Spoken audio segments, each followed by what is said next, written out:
오늘은 로마서 11장 25절로 36절의 말씀을 통해서 하나님의 신비라는 제목으로 좀 말씀을 나누려고 합니다. 사도 요한을 여러분 잘 아시죠? 황제 숭배를 강요하는 악한 세력에 대항해서 교회를 지키려고 하다가 결국 로마 제국에 잡혀서 반모라고 하는 섬으로 유배됩니다. 거기에서 노구의 몸으로 채석장 일꾼으로 노역하면서 정말 힘든 시기를 보내게 되는데, 그런데 그때 사도 요한이 정말 더 고통스럽게 했던 것은 그 노역의 어떤 육체적인 힘든 것이 아니라 그것보다 교회가 흔들리고 있다는 소식이었습니다. 아마 이제 모든 사도들이 거의 순교를 하게 되었고 이제 사도 요한만 남아 있는 상황, 그리고 모든 초대교회의 성도들이 사도 요한을 바라보고 있었던 그 시기에 사도 요한은 반모라고 하는 섬에 유배되어 있어서 어떻게 해 도와줄 수도 없고, 또 이게 내 믿음의 한계인가라고 하는 생각, 그래서 그것 때문에 무력감을 가지고 있습니다. 그래서 로마 제국을 앞세운 그 어둠의 세력들이 강력해 보였을 것이고, 그들에게 잡혀서 이렇게 유배되어 있는 것처럼 자신의 믿음이 정말 아무것도 아닌 것 같아서 마음이 흔들리고 있었을 때였을 것입니다. 그런데 그런 언에게 어느 날 주님께서 나타나셨습니다. 고통하는 그를 위로하시고 무너지는 그의 마음을 다시 잡아주시려고 주님이 친히 나타나셔서 이 세상의 역사에 대한 말할 수 없는 귀한 계시를 보여주셨는데, 그 계시의 기록을 우리에게 보여주는 것이 바로 그가 썼던 요한계시록이라고 하는 말씀입니다. 주님은 그에게 나타나셨을 때 아주 특별한 모습으로 나타났다고 말씀은 기록합니다. 그것은 오른손에 7별을 들고 7근처대 사이를 거니는 모습으로 나타나셨고, 그러면서 친히 그것이 무엇을 의미한지를 말씀하셨는데, 그 말씀이 내가 본 것은 내 오른손에 7별의 비밀과 또 7금촛대라. 7별은 7교회의 사자요 7촛대는 7교회니라 라고 말씀하셨습니다. 여전히 지금도 교회 가운데 교회를 지키시고 계시는 우리 주님의 모습이 이와 같습니다. 비록 세상에서 교회가 핍박을 받으면서 무너지고 있는 것처럼 보이지만 그 교회의 본질은 우리 주님이 여전히 붙들고 계신다는 것, 그리고 그 계시고 있다라고 하는 것을 우리에게 말씀하고 계신다는 것입니다. 그런데 바로 이 교회를 향한 주님의 이 말씀 가운데 우리가 오늘 주목해서 할 단어가 있는데, 그것이 바로 내 오른손의 7별의 비밀이라고, 이 말씀 속에서 언급하신 비밀이라고 하는, 이 비밀, 이것은 초기 교회의 당시에 아주 특별한 단어였습니다. 모든 성도가 그냥 들어 넘어갈 수 없는 아주 특별한 단어입니다. 어떤 면에서 그런가 하면 이것은 바로 종말론적 신앙의 핵심이기 때문에, 여러분 아시는 것처럼 초기 교회는 종말론적인 신앙 공동체였습니다. 다시 오실 주님을 기다리면서 그 주님 앞에 서는 것을 늘 고대하면서 현재의 고난과 어려움을 이기고 세상의 유혹 앞에서도 믿음을 지키는 바로 그런 신앙의 공동체였던 것입니다. 그래서 초기 교회 당시 성도들의 인사는 여러분 마라나타라고 들어보셨죠? 주 예수여 오시옵소서. 그를 만나면 마라나타라고 이렇게 인사했습니다.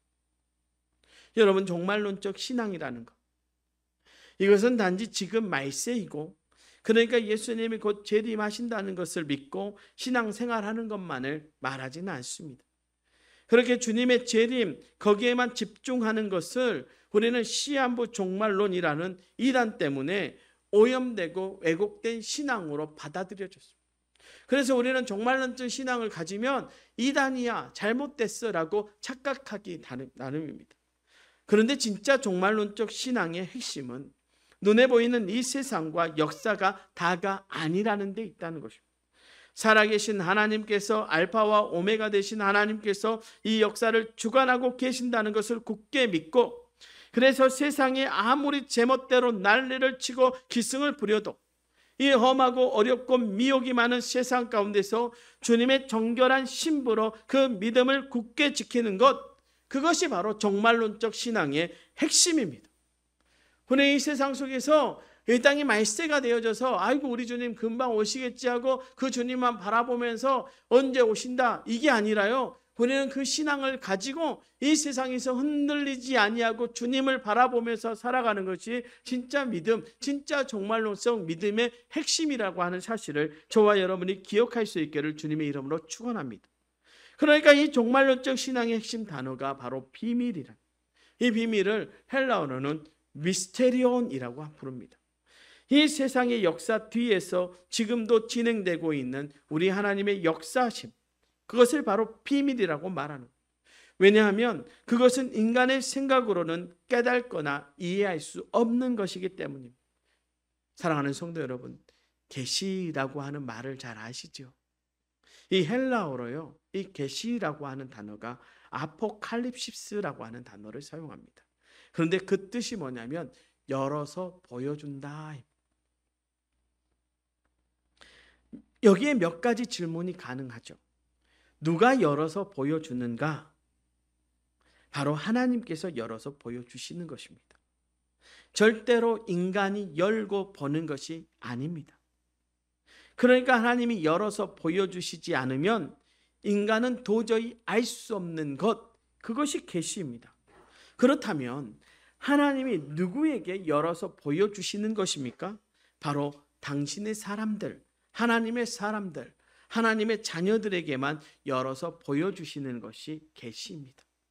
그들을 위로하기 위해서, 그들을 격려하기 위해서 그들을 사랑하시니까, 그렇다면 하나님이 무엇을 열어서 보여주시는 것입니까? 바로 비밀, 미스테리온을 열어서 보여주시는 것입니다.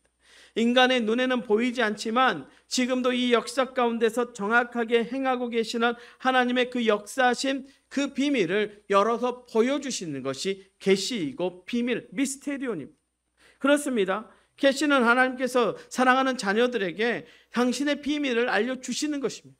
그러니까 계시를 받은 자, 다시 말해서 그 하나님의 비밀을 알고 깨달은 자만이 진짜 하나님의 사람이고 종말론적인 신앙을 가진 참 믿음의 사람이라는 것입니다. 그래서 초기 교회 공동체에서 가장 중요한 믿음의 단어는 바로 비밀입니다. 그리고 그것은 지금 우리에게도 마찬가지입니다. 그런데 이 중요한 비밀을 오늘 말씀에서 바울 사도도 말씀하고 있다는 것이죠. 오늘 본문 25절의 말씀에 이렇게 말씀하십니다. 형제들아 너희가 스스로 지혜 있다 하면서 이 신비를 너희가 모르기를 내가 원하지 아니하노니 이 신비는 이방인의 충만한 수가 들어오기까지 이스라엘의 덜어는 우둔하게 된 것이라 라고 말씀합니다. 이 신비라는 말, 이것이 바로 미스테리온입니다. 바울은 그것을 깨달은 것입니다. 어떻게 하나님의 선택된 백성이 이스라엘이 이렇게 믿지 못하고 구원을 받지 못하는가? 그 해결되지 않는 고민에 괴로워다가 마침내 그 답을 얻은 것인데 그것이 바로 신비입니다. 그러니까 이방인들을 구원하시기 위해서 이스라엘을 우둔하게, 즉 영적으로 그렇게 완악하게 한 것이라는 말씀입니다. 이것을 좀 자세하게 설명하면 이렇습니다. 여러분, 온 세상이 죄악 가운데 있을 때 그 모든 사람을 구원하시려고 먼저 아브라함을 부르시면서 이스라엘을 택하셔서 구속의 역사를 시작하셨습니다. 그들이 이렇게 믿지 않고 불순종함으로 하나님이 그 복음을 이스라엘을 넘어서 이방인들에게 전하게 하시고, 그래서 이방인들이 구원받는 일이 일어났다는 것입니다.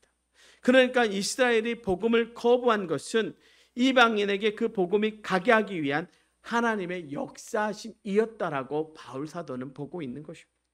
그러므로 이제 이방인들이 그 복음으로 구원을 받고 은혜를 받으면 그것으로 인하여 이제는 역으로 이스라엘이 시기가 나서든지 도전을 받아서든지 마침내 복음을 받고 구원을 받는 역사가 있을 것이라는 것. 이것이 바로 우리가 언뜻 알 수 없는 우리 하나님의 신비라는 것입니다. 이러한 내용을 오늘 본문에서 계속 이야기하고 있습니다.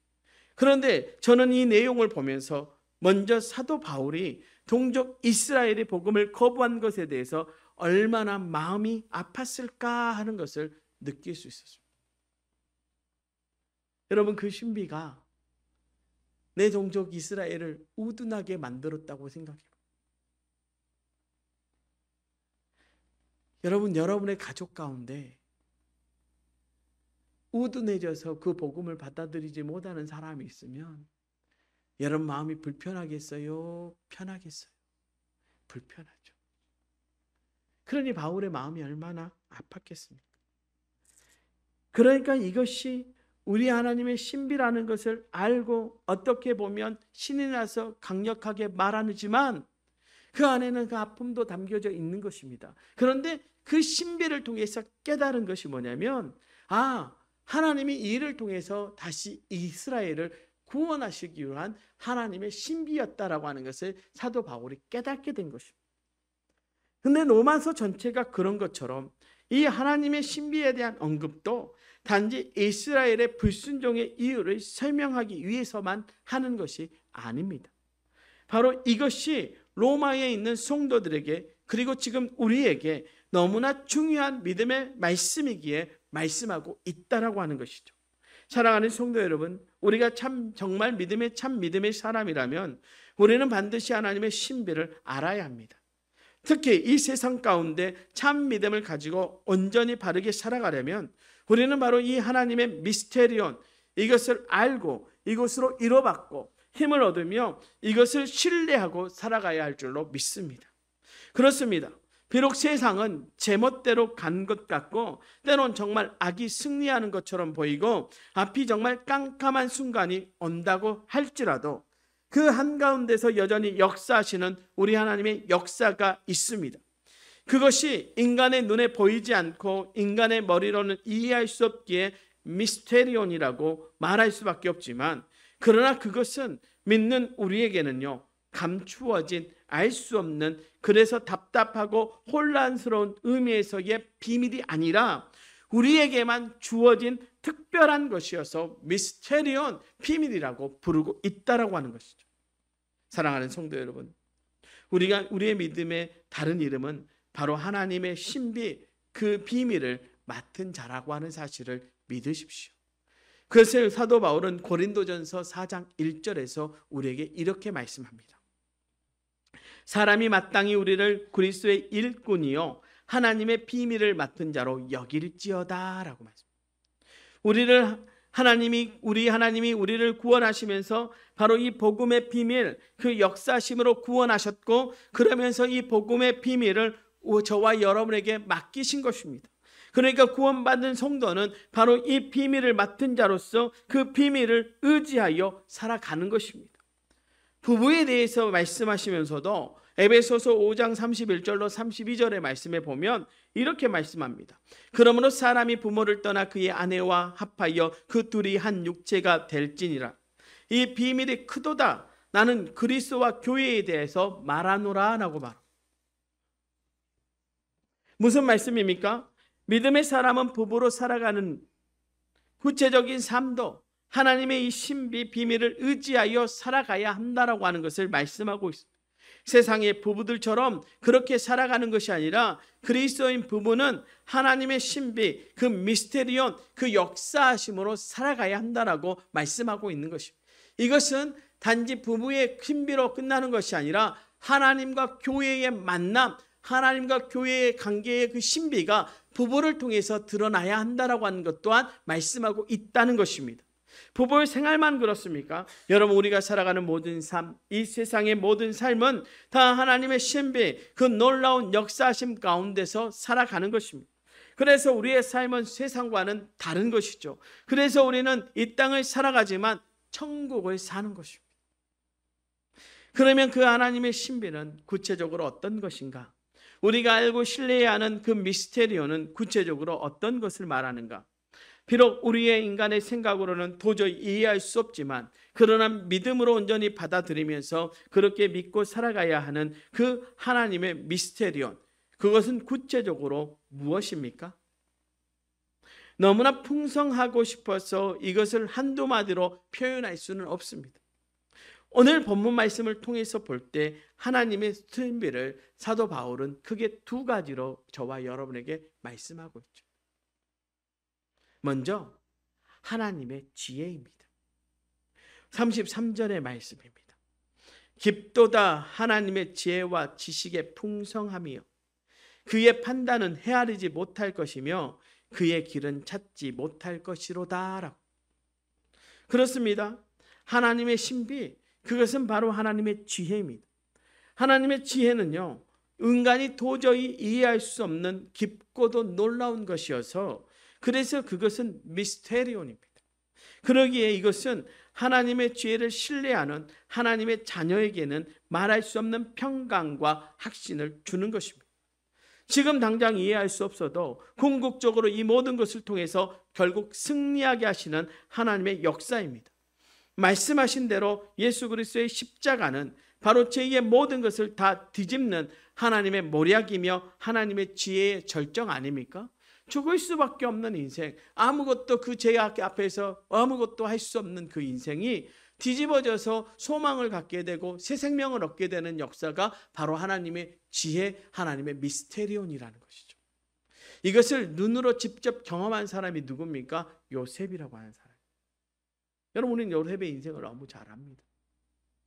여러분, 하나님의 신비가 요셉의 삶 가운데 없었다면 요셉이 종의 옷을 입고 노예의 옷을 입고 죄수의 옷을 입었을 때 어떻게 행동했겠습니까? 아이고 억울해 죽겠네. 내 팔자는 이런 팔자인가 봐. 내 팔자는 이거밖에 안 되는가 봐. 아이고 죽지도 못하고 내 인생 왜 이런가 하고 살았을 것입니다. 그런데 하나님의 신비를 깨달으니까, 하나님의 신비가 무엇인지 아니까, 하나님의 지혜가 무엇인지 아니까 반전시키시는 하나님을 바라보게 되고 그 하나님 때문에 어느 곳에 가서도 형통함의 축복을 누리며 살아가지 않습니까? 그 반전의 역사가 저와 여러분의 있기를 주님의 이름으로 축원합니다. 그런 애가 또 있습니다. 여러분, 길갈이라고 하는 책을 써서 많은 청년들에게 도전을 주신 분이 있는데 그분의 간증을 들어보면 정말 가난하고 힘들게 생활했던 것을 알 수가 있습니다. 그래서 고등학교를 졸업하고 그가 한때 그 교수님이 한때 방직 공장에 일을 했습니다. 그러던 중에 그래도 어머니의 기도가 응답받아서 비전을 품고 공부하게 되었고 조금 늦은 나이에 그가 서울대학교에 석사를 하고 미국 조지아텍에서 박사과정으로 유학을 가게 됩니다. 안종현 교수님의 이야기인데요. 거기에서 공부를 하면서 정말 힘든 나날을 보내고 있던 중에 우연치 않게 은혜를 받고 유학생들이 다니는 교회를 열심히 섬기게 되었답니다. 그러던 중에 일이 조금 틀어져서 전공을 정해야 되는 시기를 놓치게 되면서 문제가 생겼습니다. 여러분, 사람들이 보기에는 아이고 교회 다닌다고 너무 열심을 내다가 전공을 선택하는 과정을 소홀히 한 것밖에 안 되는 것으로 비칠 수밖에 없는 상황입니다. 아니 공부가 중요하지. 박사과정 와서 공부하고 빨리 전공 선택해서 박사 받는 것이 중요하지. 무슨 교회 생활을 한다고 저렇게 신앙생활 열심히 한 거야? 교수님의 말씀으로는 솔직히 그런 측면이 있다라고 고백을 합니다. 신앙적인 결단으로 하나님께 맡기고 교회를 위하여 헌신했던 부분이 있었다는 것입니다. 결국 다른 사람들이 가고 싶어하는 분야는 이미 정원이 차서 가지 못하고 문제가 아주 심각한 상황인데 그때 하나님께 기도하면서 어찌된 일이니 하나님의 영광을 가리게 되었다고 그렇게 기도하는데 후배 중에 한 사람이 와서 이 이야기를 해주더래요. 선배님, 새로운 교수님이 왔는데 그분께는 아무도 지원을 안 해서 자리가 있습니다. 그래서 그 교수님의 지도를 받아서 새롭게 아무도 가지 않는 불확실한 분야에 발을 들여놓게 되었는데 그 분야가 바로 여러분 혹시 최근에 들어왔던 나노테크놀로지라고 하는 분야였습니다. 이것이 나중에 미국에서만 아니라 전 세계에서 가장 주목받는 분야가 됐고 교수님은 그 분야의 최고 전문가로 명성을 날리게 되었다. 여러분, 이것이 바로 하나님의 지혜 아닙니까? 우리는 생각지 못했는데, 우리는 그 길을 알지 못했는데 하나님은 이미 그 길을 예비하시고 준비하시고 열어놓으셨고 그 안종현 교수님의 삶 가운데 뭐예요? 새로운 역사로 인도하셨다. 그것이 하나님의 지혜라는 거죠. 여러분, 하나님의 지혜가 놀랍지 않습니까? 하나님의 역사하심이 놀랍지 않습니까? 여러분, 건축자의 버린 돌이 멋둥이 돌 되게 하시는 그 십자가의 역사에서부터 우리 하나님의 지혜는 세상이 이해하지도 못하고 또한 감당하지도 못합니다. 바로 그 하나님의 지혜가 하나님의 신비입니다. 그리고 그 하나님의 지혜가 하나님을 믿고 신뢰하는 여러분들, 하나님의 자녀들을 위하여 지금도 역사하고 있는 은혜라고 하는 사실을 저와 여러분이 기억할 수 있기를 주님의 이름으로 축원합니다.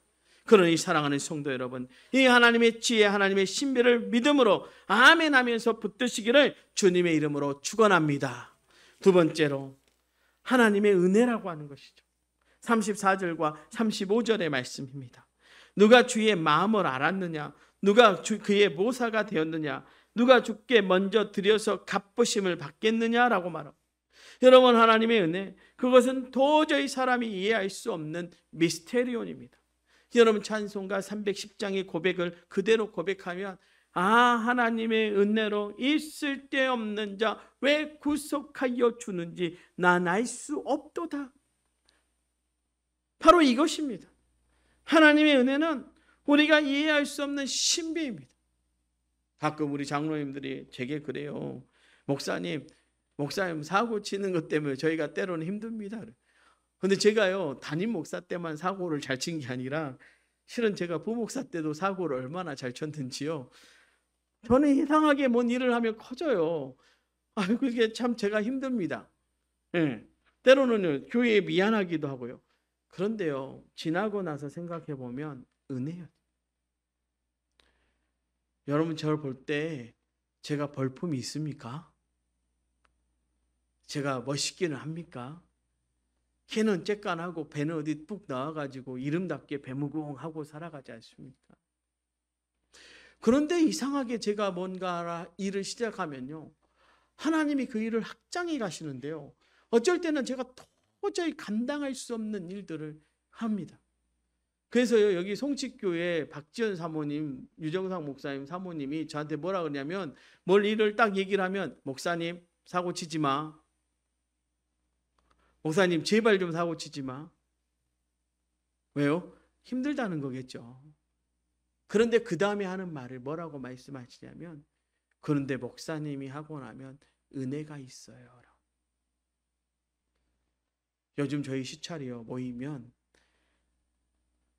엉덩이를 안 뗍니다. 목사님들, 사모님들이. 지난번 부부 세미나 다녀오고 나서는요, 목사님들이 모이면, 사모님들이 모이면 그냥 웃음소리가 그 식당 안에 가득합니다. 사실 제가 처음 우리 시찰에 올 때만 해도 그런 일들이 없었습니다. 그런데 그런 일들이 생겨나고 변화가 일어났습니다. 서산교회 김희준 목사님 저를 칭찬하면서 하시는 말씀이, 배목사 오고 나서 우리 시찰이 바뀌었다라고 말할 정도로 놀라운 일들이 일어나고 있습니다. 지방에 보십시오. 목사님들이 서로 경쟁적으로 자기 교회 성도들을 모아서 옵니다. 처음에 코로나 끝나고 지방에 모일 때 숫자와 지금 숫자는 비교할 수가 없습니다. 그 모든 일들이 지금 돌이켜 생각해 보면 하나님의 은혜이지요. 여러분의 교회가, 아까 우리 장로님도 찬양하면서 말씀하셨잖아요.